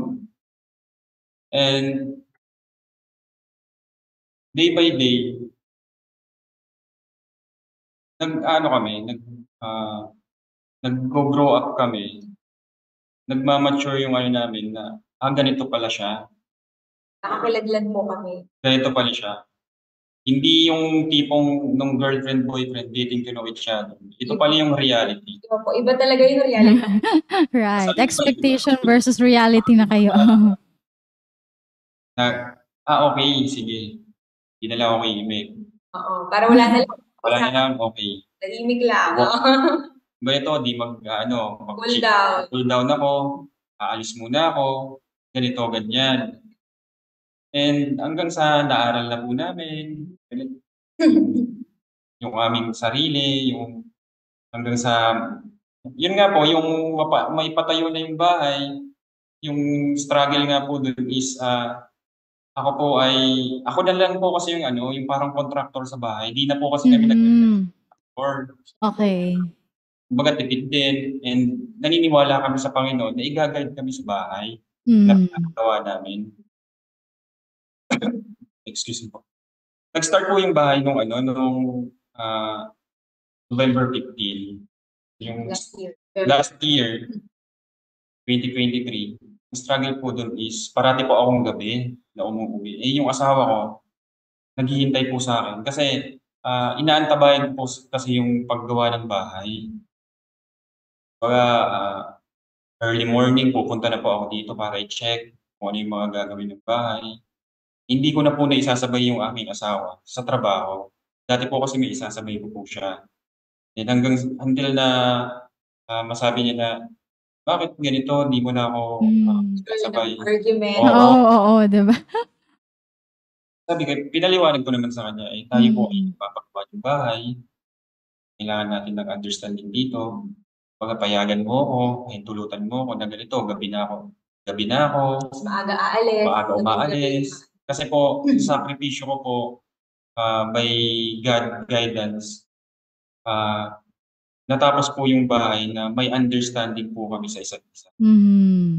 At ang nakakapag pa doon yung God yung nagpo-provide sa amin. Kasi malaki talaga yung talagang ngayong panahon is iba na yung gastusin sa bahay.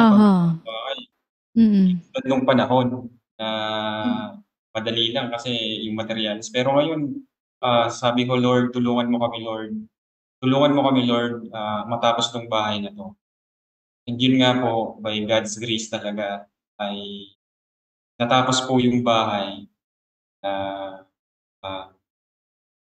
na fully furnished po siya. Pero wala pa po. Pinagpipray namin yung mga appliances, mga gamit, paisa-isa. Yun lang po yung namin, pinagpipray.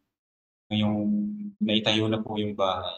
Praise God. Wow, 'di ba? So, talagang kahit gaano kahirap, no, may mga pagtitiis, pero pagsunod kasi yan, 'di ba, dahil kapag ikaw na ay you become one, 'di ba, with your husband, with your wife, you will live and cleave na talaga. Alis ka na sa mga magulang mo at mamumuhay na kayo ng bilang mag-asawa. At kahit gaano yan ka-challenging, pero nandyan talaga ang Panginoon. Dahil sumusunod kayo sa kalooban niya, nandyan ang kanyang pagsama. Praise the Lord. So ngayon, na mag-asawa na kayo. And iba kasi yung parang may magulang ka, tapos pinapagalitan ka ng magulang, di ka nakikinig sa magulang, iba yun compared to ito, yung asawa mo yung kakaskisan mo, araw-araw, di ba kayong dalawa yung magkasama, araw-gabi, talagang 24 hours, yan na talaga. Ano yung understanding ninyo? Parang gano lumalim yung understanding niyo about grace, kung paano tayo magpatawad, paano tayo talaga yung biyaya ng Panginoon. Gano nag-iba kumbaga yung perspective ninyo when it comes to the grace of God sa mga buhay ninyo? Pastor, yung question na po, within terms of our relationship. Oo, sa inyong our son. sa inyong mag-asawa. Ano na po yun. So, with our relationship po kasi, masasabi ko po na, ayun nga po, kasi talagang with the grace of God, of course, hindi po madali yung mga first months namin. Talaga po kasing, meron kasi kaming nagkakakilanlan po kami, nag-a-adjust po kami sa isa't isa. But then, pag dun, ang natutunan po namin, ako personally, pumasok ka sa marriage is, ano yung commitment? Whatever happens, you remember that you are committed to this man and you made a vow not only to him but to God. And whatever happens, siya yung ano mo team mo, partner mo siya. So lahat ng problems, hindi siya paagulo, kundi dapat paayos, laging maayos. And wala po talagang place dapat ang pride sa marriage. Walang ako dapat yung ganito, ako yung ganyan. Parang hindi, dapat you should give. Yun nga po yung lagi sinasabi sa akin ng mami ko, hindi ko talaga malimutan is, lalo kapag you're the wife, you really have to be you really have to sacrifice, you really have to talagang pray to God for the family talaga. Talagang pray for the family. So ayun po, talagang natutunan ko talaga na napakahalaga po talaga alam niyo po kasi pastor may sinasabi na kapag nagmahal daw tayo, dapat hindi lahat. Kasi pag binigay mo lahat, wala nang matitira sa sarili mo. Alam niyo, sabi ko sa Panginoon, Lord, paano yun? Paano yung sasabihin mo magmamahal ka, pero hindi lahat? Parang, oops, dyan lang. Paano yun, Lord? Tapos ang sagot mo sa akin ng Lord, hindi kapag may asawa ka, mahirap yung magbibilangan, o ito lang yung ibibigay ko, magbigay ka. Mahirap po yun. Dapat talaga, magbigay ka ng kaya mo hanggat kaya mo. At kung hindi niya masuklian equally, hayaan mo lang, pero magbigay ka lang. Hindi siya hindi ka dapat nagtitimbang-timbang. So parang dapat talaga, just love him, just accept him, just forgive, just accept. And I think yun po, it's a routinary for us. So, yun po. Amen. So talagang yung makikita natin yung dahil pinatawad tayo ng Panginoon, dahil tayo naman kinahabagan lang ng Diyos, kaya tayo nandito pa, 'di ba? Kaya natin nagagawa yung ginagawa natin. So we extend the same grace, the same grace that was given to us is the same grace that we give, lalong-lalo na doon sa mga tao, doon sa ating mga mahal sa buhay. So, yan, as we close this afternoon, encourage ninyo ang ating mga daily life sharing, ating mga kasama, mga manonood pa ng replay sa buhay ninyo. Paano nyo talaga naranasan, siguro yung buong buhay ninyo, not just yung married life, but sa buong buhay ninyo, anong masasabi niyo dun sa atin na you can really say na you're living only because of the grace of the Lord? Siguro po as we close this, I think this is the perfect time po to tell our story po. Kasi the biggest challenge that we had is yung nanganak po ako ng premature child. Yes. So, ang aming anak po ay 6 months, I think, and 2 weeks. So, nung nalabas po siya, halos mukha pa siyang fetus. Sa totoo lang po. But then, alam niyo po, we stayed 3 months in the hospital. And ang bilo po namin ay umakyat na hanggang umabot na po ng 2.5 million. Alam niyo po kung saan namin kukunin. Wala na po kaming mailabas kasi sakto po yung aming budget para sa panganak ko. Yung pagstay po niya sa NICU with all those tests na mahal, with all those gamot na mahal, with all the doctor's fee na mahal, and the board and lodging sa hospital na mahal, na every time po kailangan mag-down ka ng 50% every day sa hospital, mabigat po talaga siya. Na parang dumating kami na we have zero in our bank accounts. And wala nang natitira, parang yung sweldo niya, parang nagra-rounds na lang. Pero alam niyo po talaga, unti-unti, talagang God is good, His grace is sufficient. Alam niyo yun, nakalabas po kami ng hospital na wala po kaming loan, wala po kaming utang. Kasi yun yung iniisip namin, mangungutang ba kami? Ang hirap, opo, maglo-loan ba siya? Ang hirap na habang magaling yung anak namin, nag-bayad kami ng loan. Pero it is an option already. Pero talaga pong God moved miraculously. Some people reach out, some people help, and unti-unti, and also the hospitals. Basta po, to cut the long story short, nag-provide po ang Panginoon 2.5 million. Imagine po, nakalabas po kami. And ayun nga po yung anak po namin ay, wait lang po ha, nandito po siya.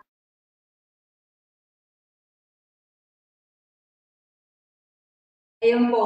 Hindi ko po alam kung gising po. Ito baby po namin. Alam niyo po, mukha po siyang fetus. Pwede natin ipakita yung picture.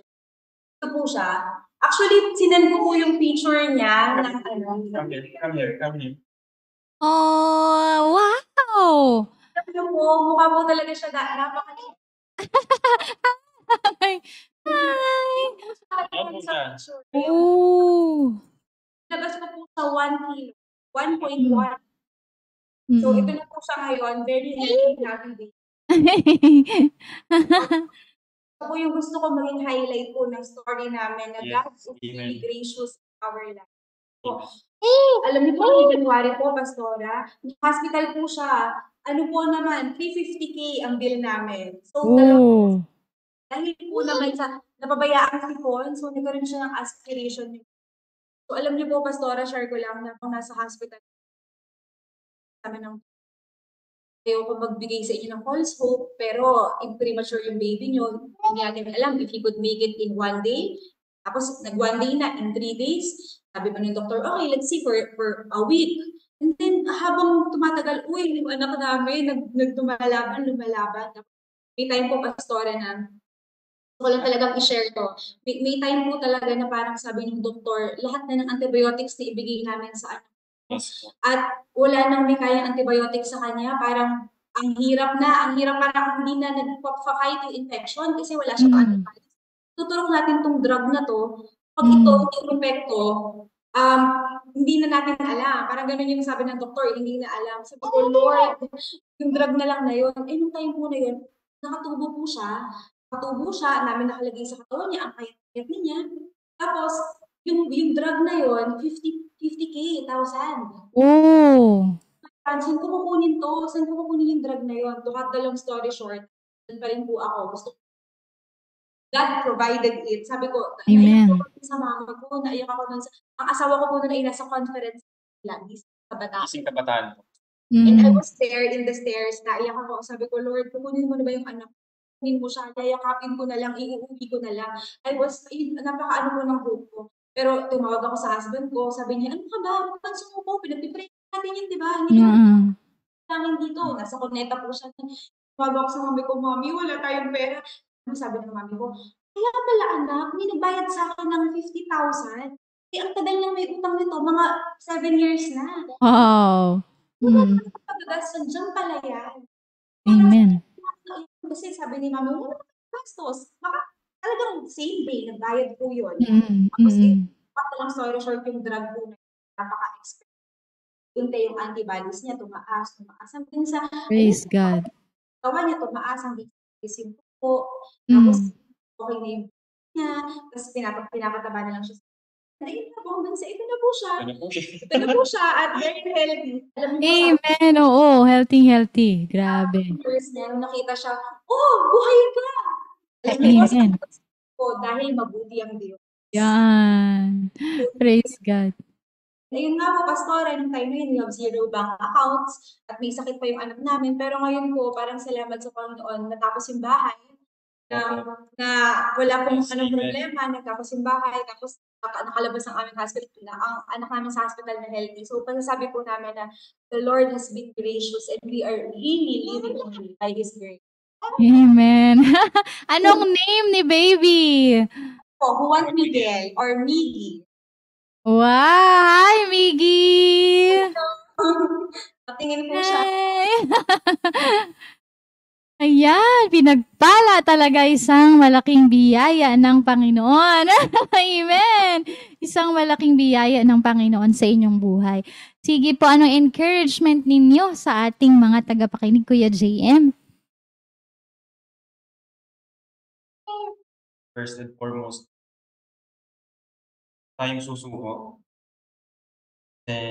Maniwala tayo sa Panginoon. Amen. Tapos, that time, nung ako po ay nasa struggle kami, naniniwala po ako dun sa Jeremiah 29:11. For I know the plans I have for you, declares the Lord. Praise God. Plans to prosper you and not to harm you, but to give you hope in future. Yun po yung pinanghawakan ko po dito po sa atin. Then, Amen. patuloy tayong magtiwala sa Panginoon. Kahit hindi po natin sila, di natin nahawakan, di natin nakikita, pero day by day mapipil po natin siya na iniingatan po tayo nila. Amen. ng Panginoon. And dagdagan lang, Pastore, God is good in season and in out of season. And even when you don't understand things, God is good. Kahit hindi pumapabor sa yung sitwasyon, kahit hindi mo gusto, kahit parang napakalungkot ng sitwasyon mo at the moment, you just hold on because God is good. And soon you will realize na God is really just letting you experience that maybe for a testimony, maybe for a greater faith. And yung sabi ko, Yes. na a testimony po talaga. Test for a testimony po yung nangyari. Amen. Praise the Lord. Hallelujah. Talagang victorious ang Panginoon kapag tayo ay sa Kanya umasa dahil sabi nga sa Kanyang salita, Blessed is the man who trusts in the Lord. Amen. So, Ate Jess, bago tayo magtapos, yan, pwede niyo po bang ipanalangin ang ating mga ka-daily life sharing? Yan, yung mga nangailangan ng biyaya ng Panginoon, may mga challenges sa kanilang buhay. At the same grace na inyong natanggap, maghimala din, kumilos din ang Panginoon sa kanilang mga buhay. Let's pray. Hallelujah. Father God, Lord, this afternoon, Lord, we offer to you our lives, Lord. Naniniwala kami na ikaw ang Diyos, Panginoon, na may akda ng lahat, Panginoon, at may-ari ng lahat ng bagay, at walang imposible sa iyong makapangyarihang loob, Panginoon. And right now, Panginoon, lahat po ng ating mga viewers sa daily life sharing, Panginoon, ikaw po, Panginoon, ang humipo sa kanila at pumatagpo sa kanilang pangangailangan. Kung sino man po ang nanonood ngayon na may pangangailangan pinansyal, may pangangailangan kagalingan, may pangangailangan fixing the relationship of the family, or may kailangan, Lord, na yung mga may depression and they want a joyful heart, a joyful spirit, at kung ano man po, Panginoon, ang pangangailangan nila, Panginoon, katagpuin mo ito, Panginoon. Yes. Paranas mo sa kanila, Lord, ang sufficient grace mo na ikaw ay mabuti, Panginoon. Lord, touch where they are right now, touch their hearts, Panginoon. Lord, ikaw, Panginoon, Lord, magpakilala sa kanila, Panginoon. Amen. Lord, you are good and you are great, Panginoon. And right now, Panginoon, dinadalangin ko po, Lord, at Panginoon ng mga nanonood, Panginoon, will continue they will continue to look for you, Panginoon, and focus on you, Panginoon, and they will just feel your presence, Panginoon, and they will look for the positive of everything, like anumang mangyayari. You are good, you are good, and you will always be good, Panginoon. You are good forever and always. Yes, Lord. Hallelujah. Lahat din, Panginoon. Lord, ang mga tao behind this DLS, Panginoon, bless them, Lord. As an advocate, Panginoon, of your grace, of your blessing, bless them, Lord. Their sacrifices for this show, Panginoon, and all their hardships, Panginoon, the labor that they are doing will not be put in vain, Panginoon, but you are using them mightily, Panginoon, to share your word. And Lord, bless each and every one of us, bless, Panginoon, lahat po ng nanonood, Panginoon. Lord, we offer to you everything, Panginoon. We commit to you everything. We entrust to you everything. Cover us with your holy, precious blood. In we pray. Amen. Amen and amen. Praise the Lord. Hallelujah. Salamat talaga. Salamat sa Panginoon na yan. Kitang-kita ang biyaya ng Diyos sa buhay. Pastor, may picture po kami. Sana po ma-flash. Yung pong house po. I mean, we named it House of Love. Beth Ahava in Hebrew. So sana po ma-flash. Alam ko po sinend ko. Hi, Rhea. Ayan, sige, hahanapin nila ang picture na yan. Pangalan po niya ay Beth Ahava kasi po dinideclare po namin na House of Love po. Ito po ay magiging house talaga ng pagmamahal sa isa't isa at sa Panginoon. Amen, amen. Wow. Praise God. At talagang ayan, di ba? Perfect na perfect. Ang ganda-ganda ng biyaya ng Diyos sa buhay ninyo. At talaga naman, hello. Tuwan-tuwa siya sa screen. Ayan. So, kung kayo'y tuwan-tuwa, sigurado ang lolo at lola ay aliw na aliw. Sa kanyang apo. Yan. So, grabe talagang pinagpala tayo sa hapong ito, sa kwento ng mag-asawang ito na talagang ang Panginoon ay kumikilos. Ang Panginoon, higit pa sa sapat ang kaya niyang ipagkaloob sa atin, yung higit pa, hindi pa sumagi sa isipan ng tao, hindi pa sumagi sa imagination. Yan, sa imagination ng tao, yung kaya niyang ipagkaloob sa atin. At makita natin na talagang more than enough. The Lord is more than enough. The Lord has been gracious. The Lord has been good and will continually always be good sa buhay ng lahat ng mga nagtitiwala sa Kanya. Isipin natin yung kanilang pinagdadaanan kung hindi talaga naman matibay ang kanilang pananampalataya sa Panginoon, na sa kabila ng kanilang mga pinagdaanan ay napagtagumpayan nilang lahat ang mga pagsubok, 'di ba? Kumbaga ay very early on pa lang, very early stages pa lang ng kanilang buhay mag-asawa. Pero 'di ba, may mga pagsubok man ay ang Panginoon hindi niya talaga tayo hahayaan na mag-isa, na hindi talaga maging victorious, kasi we are all conquerors, more than conquerors through Christ. Diba? And we are all talaga tayong lahat kasama sa parada ng tagumpay kay Hesukristo. Amen po. Kaya mga ka-daily life sharing, kayo ba ay napagpala? Ayan, kayo ba ay talagang na-inspire ng husto sa ginawa ng Diyos sa buhay ng mag-asawang ito? Dahil talaga naman lahat tayo ay merong napulot na aral, lahat naman tayo ay napagpala sa kanilang buhay. Praise the Lord. At alam ko na kumilos ang Panginoon sa kanilang buhay, at hindi doon natatapos, dahil marami pang gagawin ang Panginoon sa kanilang buhay. Amen ba dyan? Kaya mga kapatid, magtiwala, just hold on. Yan, sabi ni Pastor Ning, God is good because indeed our Lord is good sa ating mga buhay. Kaya, wag ka nang magduda, kapatid. Yan, ano man ang iyong pinagdadaanan, wag ka nang magduda, dahil ang Panginoon ay mananatiling tapat sa iyong buhay. Amen po. So, sa ating pagtatapos sa araw na ito, sa araw ng Lunes, ay magkikita-kita tayo dito sa Daily Life Sharing. Ayan na po ba? Yan po ba ang tahanan? Napakagandang tahanan yan po ba yun, Ate Jez? Ang pangalan po niya ay Beth Ahava House of God. Wow, praise the Lord. Amen. Pinagpala kita natin, lagi talagang may kaloob ang Panginoon sa lahat ng mga nagtitiwala sa Kanya. Yan, Beth Ahava ang pangalan ng kanilang tahanan, di ba? Wow, praise God. Meron ng meron ng lugar na gagapangan at paglalaruan. Kinukulit yung laptop, kaya po. Ayan. Kaya talaga naman, salamat sa inspirasyon, salamat sa learning, salamat. Thank you for talagang sharing, Talagang sharing ang inyong life testimony at ang lahat ng mga ginawa ng Diyos sa buhay ninyo. Amen po. So thank you, God bless you, and patuloy pa talagang kumilos ang Panginoon sa inyong buhay. Po.